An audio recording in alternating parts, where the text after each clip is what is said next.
It could be considered a cultural epidemic, and it's plaguing Youngstown. Kids killing kids and black-on-black crime. They're all killing each other for senseless things.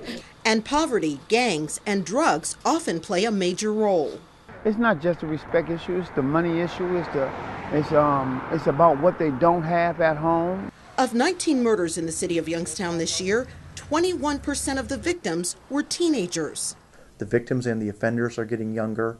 14 of the 19 murder victims were black males. Nearly 100% of the suspects, black males, and their weapon of choice, guns. In fact, the city of Youngstown, with assistance from the University of Cincinnati's Policing Institute, began looking at these deadly trends several years ago. This is something that we did take a look at back in 2008 when we were preparing for the implementation of Operation Ceasefire. And not only did our rates of violent crimes stand out significantly among other peer cities, but our rates of black-on-black violent offenses stood out. And it's not just an inner city problem, but a societal one, because violent crime not only destroys lives, but robs communities of economic growth. The city of Youngstown has approximately 28 identified gangs, according to the FBI, and some have now moved south into Boardman.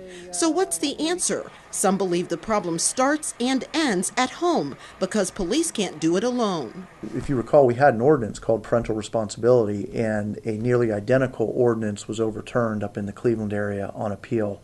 And so we did repeal our ordinance, and we've really been searching and trying to find a way to force responsibility on parents when they're not doing their job. There's often an attitude on the streets of kill or be killed, and a felon turned mentor says he's living proof that you can survive and succeed. It was a choice that I wanted to change. It's something that I wanted to do for myself. Glenn Williams, also known as Big Papa, runs the program One Step to Life on Southern Boulevard. And the former drug dealer who spent 10 years in prison is now mentoring others, encouraging them to get an education and make an honest living.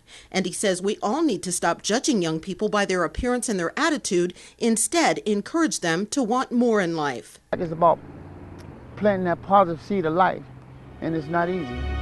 With more local news, I'm Michelle Mix.